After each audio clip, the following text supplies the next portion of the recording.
At this constitutional convention, and it was an amazing group. I mean, on the one hand, you had people who must have been supporters of Obama in 2008, and the other hand, you had Tea Party people.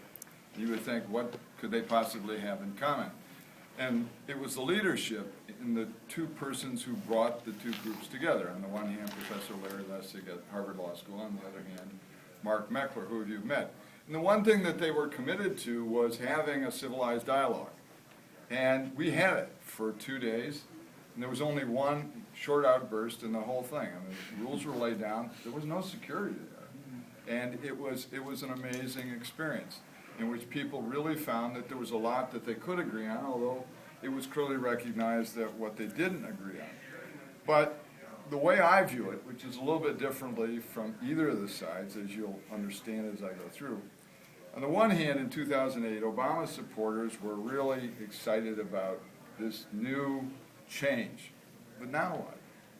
Now they're unhappy, many of them, that the change has not been as rapid as they want. The Tea Party, in large part, is a reaction to the Obama efforts to change. And there was some significant change, certainly in health care. You can't sit there and say that there wasn't.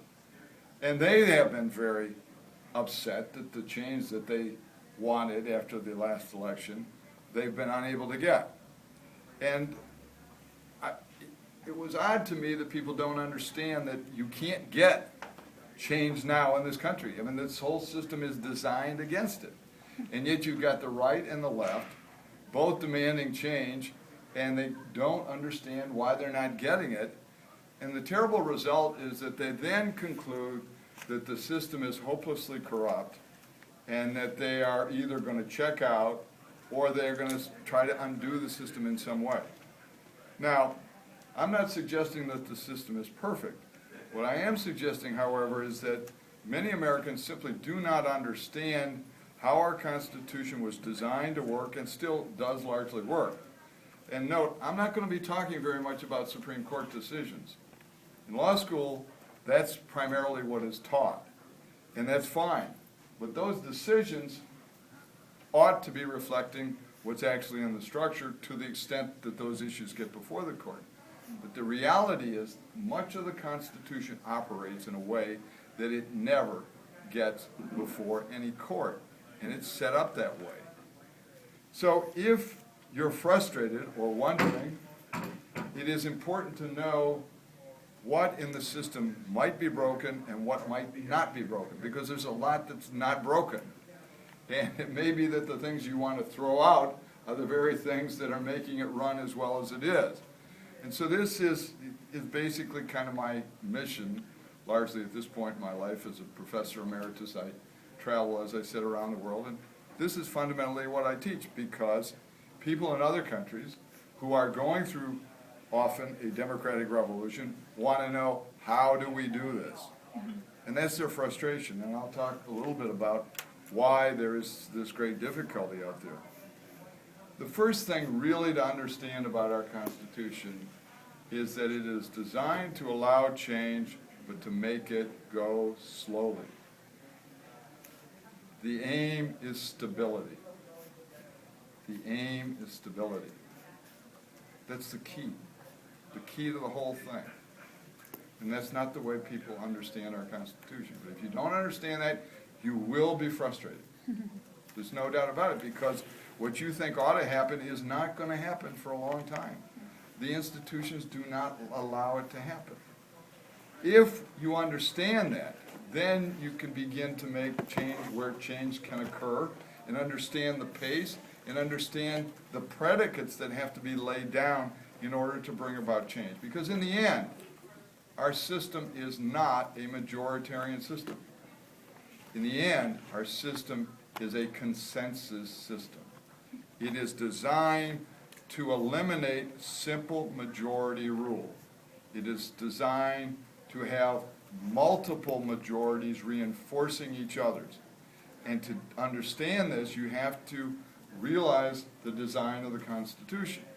Now, I'm not going to focus on the whole thing. I'll focus on certain basic elements, and you can ask whatever questions you have as we go along. So, the view that I'm presenting is really not my own view at all. It is from the Federalist Papers. And the Federalist Papers is not a conservative document, it's not a liberal document. Some people think it's a conservative document because there's the Federalist Society, which is a conservative organization with which I'm associated and for which I do a lot of speaking around the country.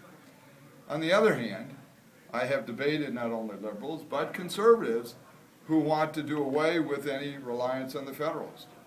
And both of them, both on the left and on the right, are what I would categorize as holding views very similar to those who originally opposed the Constitution. They were called the anti-Federalists.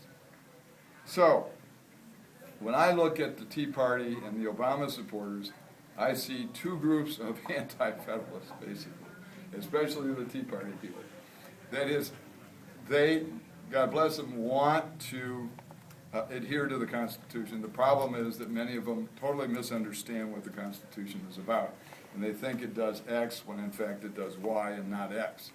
So that's where we're going, and I would say on the other side that the famous historian from Harvard, who was a great advisor to John Kennedy, Arthur Schlesinger Jr., recommended the Federalist as the, quote, greatest work of political science in this country. It is, because it is not one side or the other. It is really the basis for our ability to have a civilized conversation. Remember, at the beginning, there were serious debates about ratification of the Constitution. Many people were opposed. In fact, probably a majority were actually opposed to the Constitution. And that's another story in itself. But the Federalists who advocated the Constitution